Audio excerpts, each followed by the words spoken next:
From inner space to cyberspace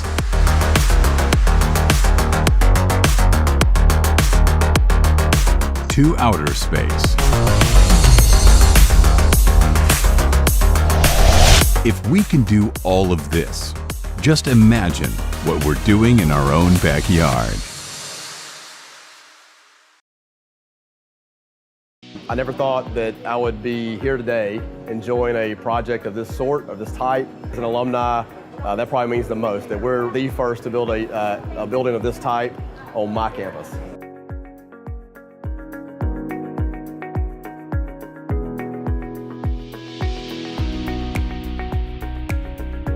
This project is critical at Georgia Tech because it's a building that represents the hub of sustainable activities on campus. And so for me, it's an amazing place to engage with students and faculty and staff who are interested in this topic, interested in learning more, and really seeing a home in the actions that we took throughout this building process. Because we're trying to go for net positive energy, you really had to plant that flag and say, we're going to do this, and we had to adjust all of our thinking to meet that energy budget, just like you try to meet a construction budget. We like to say that there was no decision that we made that didn't impact the energy budget. So if we pushed over here, we had to pull from there so that ultimately we could deliver this net positive building. One of the things that's most challenging is the water pedal in trying to get the harvesting of rainwater certified or permitted. But that process has been a challenge, obviously, for everybody because we're doing something new. The EPD folks, they brought their staff into the building for the start of that testing period, and they were as enthusiastic as we were. So they felt like they learned a lot in the process as well as we did. This project was slated to be the first regenerative building, the first living building in the Southeast. And now that we're here, this project is going to serve as an example and a great precedent for all future projects to come. We can point to this building and show other clients, other institutions that this is possible. I think an idea that doesn't get as much credit because it's hard to quantify when you're designing buildings like this or you're designing any kind of building is how important that connection to nature really is. This building, I think it really celebrates that aspect of building design. And so hopefully other people will look at that and see the value of those kinds of spaces. The big thing that I'm taking away from this project that's really important is that I can't unlearn what I've learned, right? So now every time I go and I look at other buildings, this whole process runs through my head as I start to think about what other buildings are doing and how we can start to impact as many other buildings as we can to start to perform so much better, and being inspired by the Candida building to get us there. It really is a living, breathing building, and we just don't do that every single day. I mean, a lot of things we do are automated and they're on timers and for other buildings.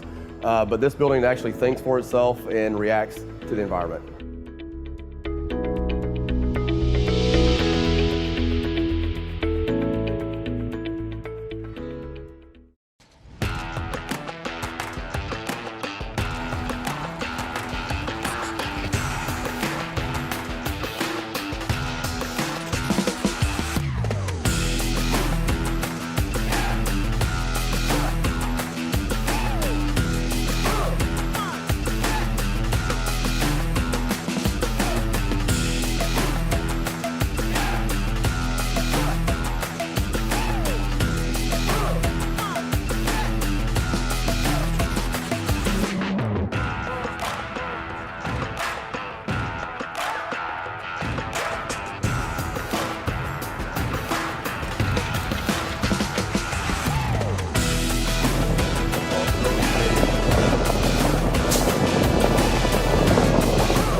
I'm JD Usfrey. I'm the assistant controller here at Sweetwater. I'm George Matthews. I'm the packaging manager here at Sweetwater. When I moved to Atlanta in 2002 to go to Tech is when I was actually introduced to Sweetwater. And I would say that's when my love of beer started. I'd never had a beer like that, and craft beer is something totally new and different for me. Sweetwater is probably some of the first craft beer I drank. I just enjoyed the variation you get in craft beer. The flavors are, that's something that's unique to American craft. Luckily, craft beer in Georgia kind of continues to hit that trend pretty well. Georgia Tech teaches you not to get comfortable, and here you can't get comfortable. And it's not just Sweetwater. I would say that's probably the craft industry as a whole. It's ever changing and evolving. Keeping the equipment running is my #1 priority, making sure that all the beer gets packaged. On a daily basis, we'll run 10 to 15,000 cases of bottles or cans. And with our keg load that can be up to 1,500 kegs or so. The thing I love about Tech is just, it's where I grew up, I feel like. I came from a small town in Georgia, and just moving to Atlanta and going to Tech really, I feel like, made me who I am.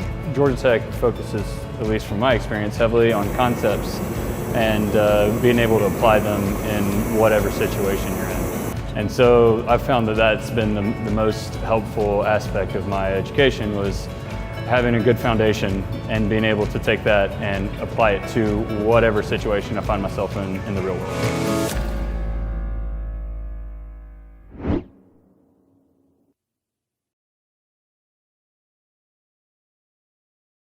Becoming an astronaut is something I have trouble explaining to people why sometimes, because it feels so innate.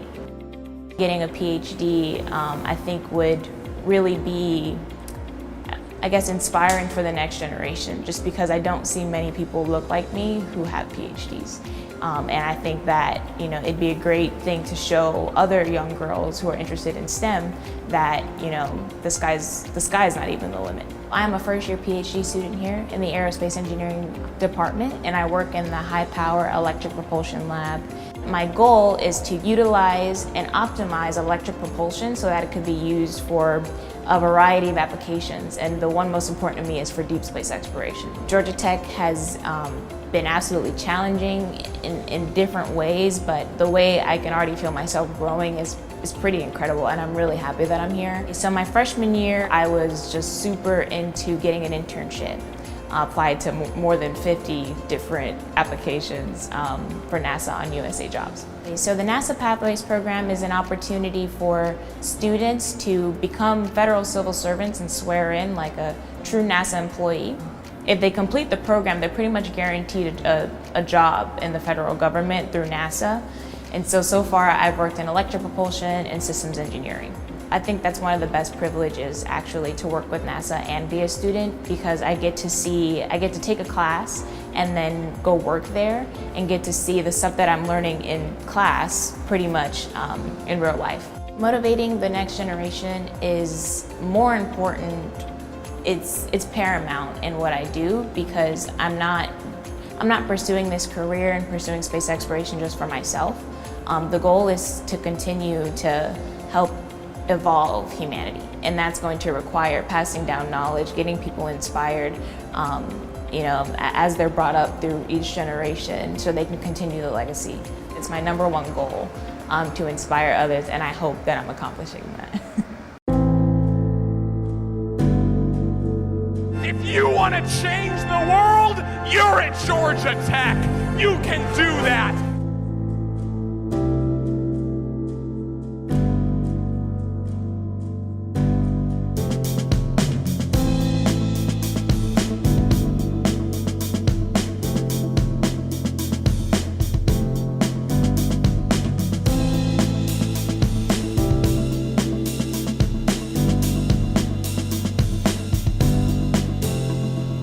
I want you to learn to embrace failure.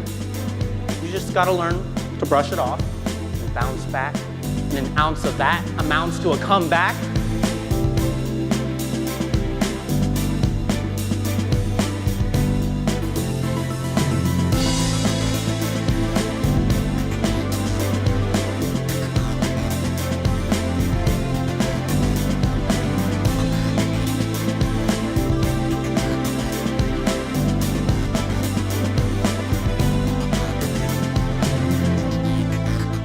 It is in places like this, like Georgia Tech, with extraordinary talent and a strong mission of public service, that we will find our best path forward. Progress and service, that's what it's all about.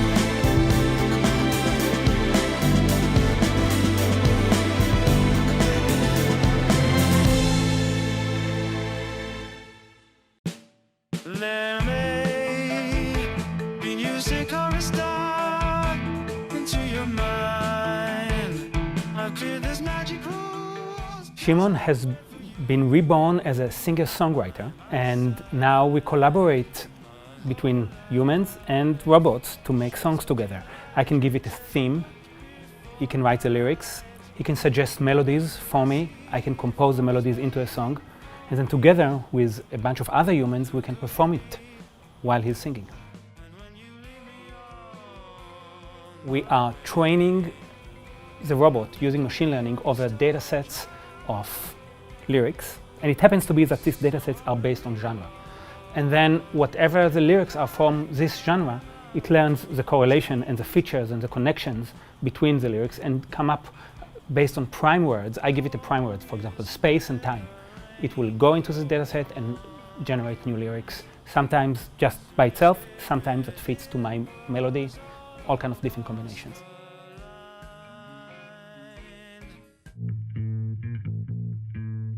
So we use deep learning to generate lyrics, but it's also combined with like semantic knowledge. So in a way, Shimon will know like the word storm is also related to rain, and then so he'll generate more based on rain. And then he'll also generate things related to rain, like maybe sunshine will come back. So that was kind of part of the whole lyric system, is making these interconnected ideas between all that. So I play bass with him. I actually mainly play saxophone, but for these songs I've been playing bass with him. It's really cool. It's really great just interacting. It really just feels like another musician on stage. It's like another person up there. There's all kind of lots of dialogue between me and him. Also, when you work with the robot every day, it becomes like working with a person. And there's ups and downs in the relationship too. Some days it's like, that's so annoying, that guy. And other days it's like, it's the best thing ever to work with. It's super great collaboration. This new playing striking system that can make Shimon to play much faster, about 25 to 30 hertz per second at the maximum. And also a much more expressive playing, from a soft dynamic range to a strong dynamic range. And also it can do visual gestures, some visual cues to the other players as interactions. Shimon has eyebrows now. Right now they have 1 degree of freedom, so they either both move up or they both move down. And that has been a lot of just kind of manually placing it where we think it would be cute for him to kind of give a little like upwards movement. I started out with trying to synchronize Shimon's mouth to the lyrics, which was a bit of a challenge. We have different poses of the mouth for different sounds of a word. So for example, for like an ah sound, his mouth will be wide. For a T, it'll be more close together. And we have different ones assigned to different vowel and consonant sounds. And then we linearly interpolate that over time so that it kind of gets a smooth transition, so it's not just kind of robotically moving up and down. A big part of what we're trying to do is to bring it on the road, to take the research and bring it to the people. And we are going to release a record and some videos, and we hope to start scheduled shows. So for many years I felt that people come and enjoy it partly because it's kind of a gimmick. A robot that plays, that's cool, and it looks at you and it bobs its head. So definitely I still want all of this experience. Hey, it's just like a human and it's interesting, but I think we reached a level where I actually expect the audience to just be blown by the music. I like the music. This is music that humans by themselves wouldn't have written, and there's something unique about this song, and I want to go back and listen to it even if I don't look at the robot. We may not be there yet, but if you ask me what is my dream, that would be it.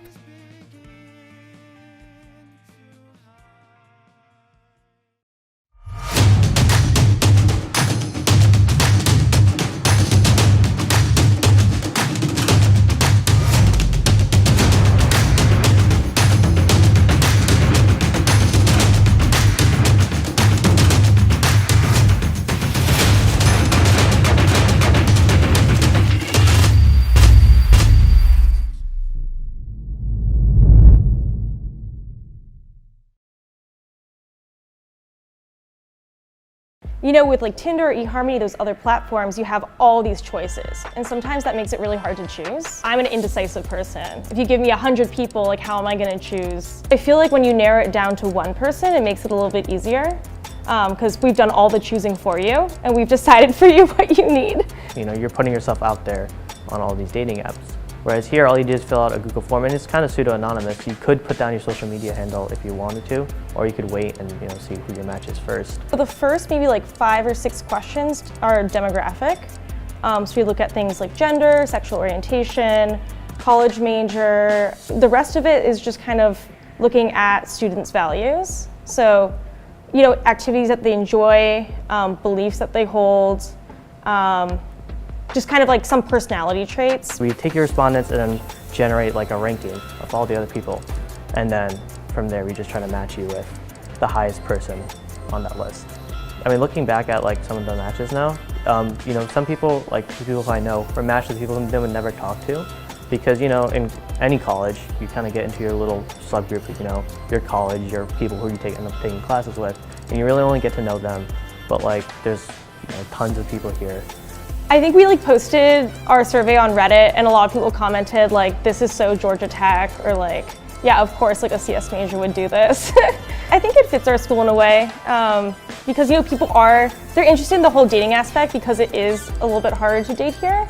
But they're also interested in the tech perspective. So when I've mentioned this to people, they've been like, yeah, like, but how do you do that? Like, I want to enter that, but I also want to know, you know, what your algorithm is that you're using.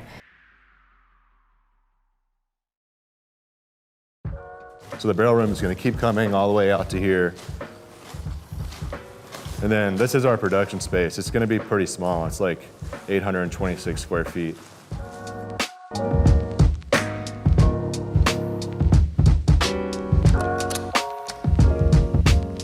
When I was going to Georgia Tech, I started brewing beer. I was really interested in it and the actual how it was made. So like I would study, you know, a lot of tech, and then as an outlet, I would brew beer.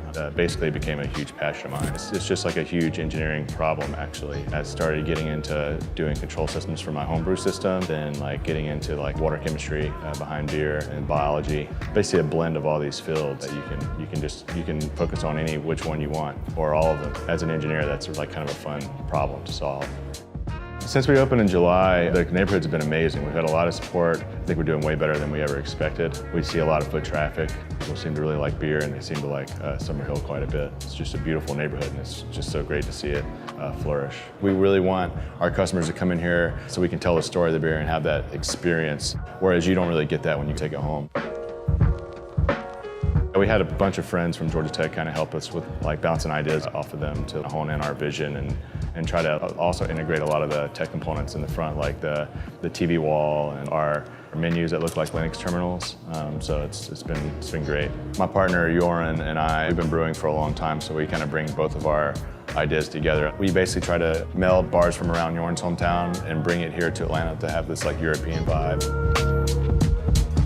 In the next 5 years, we'd like to start integrating more local ingredients into our beers to give it kind of a sense of place. So where like when you drink a beer here, it's like I'm drinking a beer that's from, you know, Georgia.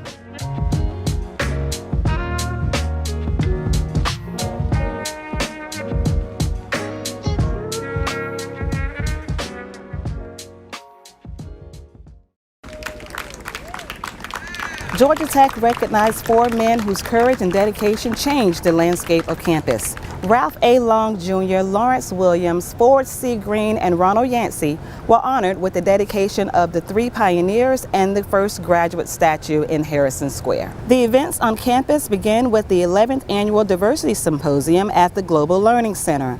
Long, Williams, and Green discussed their experiences as Tech's first African-American students, and Yancey spoke about his journey to become the first African-American Yellow Jacket to earn a degree. In the afternoon, the bronze statues were unveiled on East Campus. It was just a struggle just to get to school, go through it every day, every week, and try to just be a student.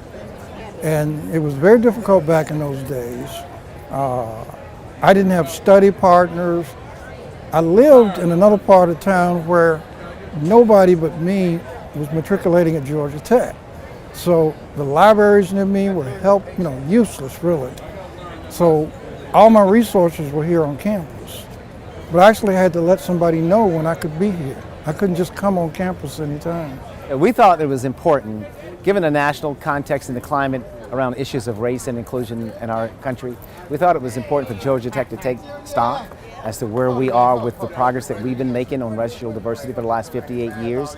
We thought by bringing the original players back from 1961 to help us understand the Georgia Tech of that era, it could better help us understand the progress that we've actually made. And then we would use that conversation to inform futuristically, what are the things that we can do better? ASU, as kind of the voice for the Black students at Tech, we kind of owe where we are today and our stance and our progress to these pioneers. We currently have a framed copy of the picture of 3 of the pioneers sitting in our office as kind of a constant reminder of the standard they set, the struggles they went through, and making sure we never take our place at Tech and kind of in the South in general for granted, and that we make sure we always pay homage to these pioneers that kind of paved the way for us. The 3 pioneer statues are permanently settled in Harrison Square, and the first graduate statue will be installed in the G. Wayne Clough Undergraduate Learning Commons.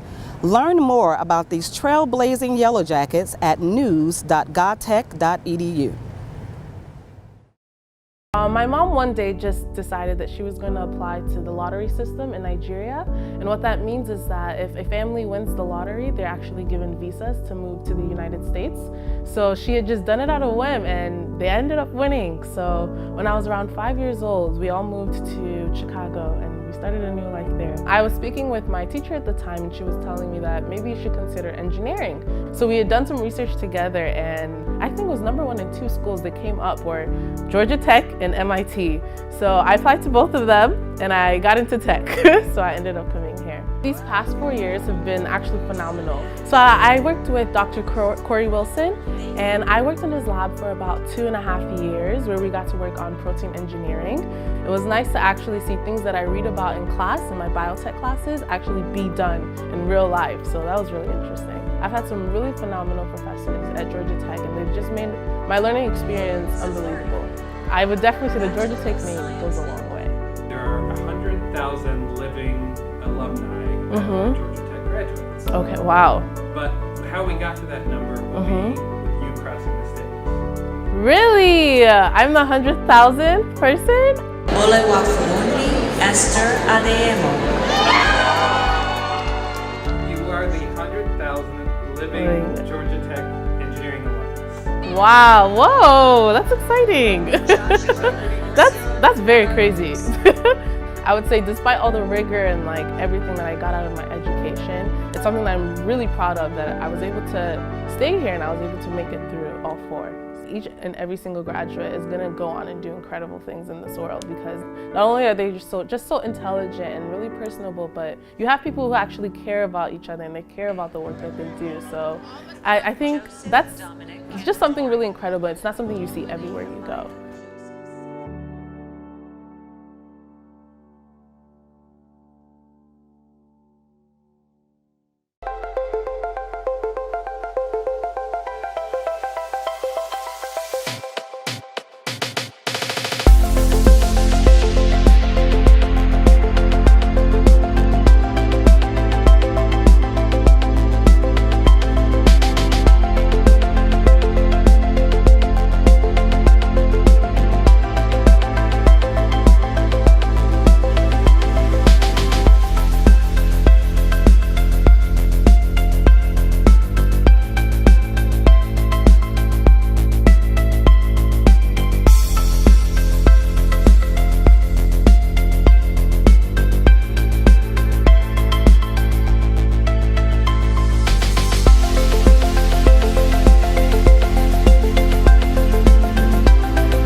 an architecture school at Tech, there's all kinds of crazy ideas coming out of there, so it wasn't the craziest idea. Through this beautiful grassroots movement of people, it not only did it become possible, but the idea itself expanded beyond what we imagined in the beginning. So my thesis is sort of the kernel of the idea, but it's much bigger and better and bolder than that. So it's amazing to see people sort of living their life on it. That's what's truly amazing. I mean, this was made possible by literally hundreds of thousands of people. I see my role in that, and I'm proud of that role for sure. But also a real sense of obligation to live up to the promise of it. You know, we're still what I think of as the early stages of building it. We got a long way to go to actually deliver on that promise. And so we created a nonprofit called Generator. It's about generating ideas about the future of cities. You know, when you look ahead at all the change that's coming, we need the sort of young visionaries of that change to define what kind of change they want and who they want it to be for. But because it's tough to raise money when you're doing stuff that's new, Generator will cohabitate with a restaurant called Aftercar. The restaurant will ultimately fund the nonprofit so that people come, spend their money, and get something out of it, but we also benefit by funding the operations of the nonprofit. The most important outcome of the Beltline that's already evident is that it's changing the way that we think about the city. It's changing what our expectations are for Atlanta.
Years ago, it was truly visionary for people to decide somehow to have a Georgia Tech campus in Europe.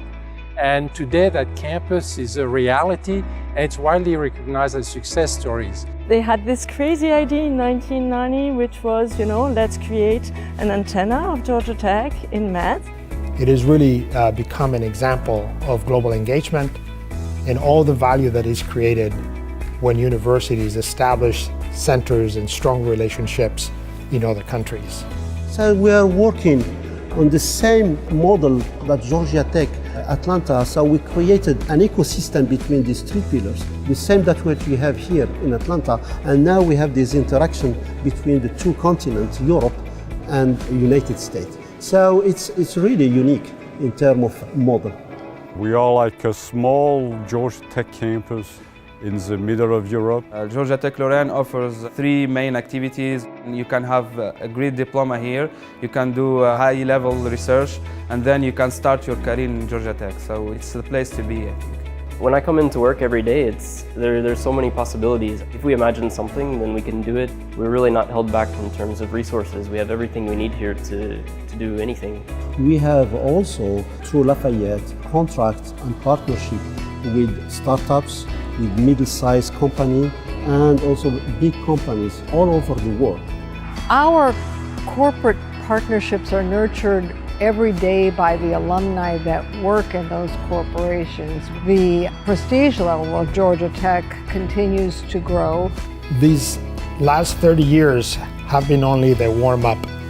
We're going to see Georgia Tech Lorraine to grow, not just in the number of students that it serves, but also as a center of research and collaboration between scientists of Europe and the United States.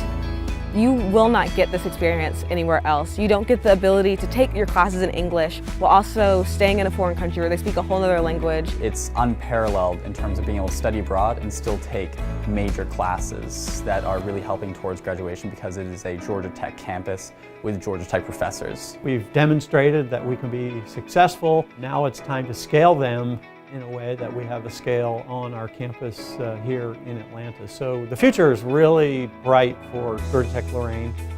One of the things that I have the most pride in, undergraduate students who come back to Atlanta and stop me on campus and say, "Sir, I wanted to tell you, this has really changed my life. I know where I'm going. I know what I want to do now. I get it." Georgia Tech Lorraine is a great adventure. University Georgia Tech had the guts to create something like this, and I can only encourage Georgia Tech to continue nurturing this little adventure here in France.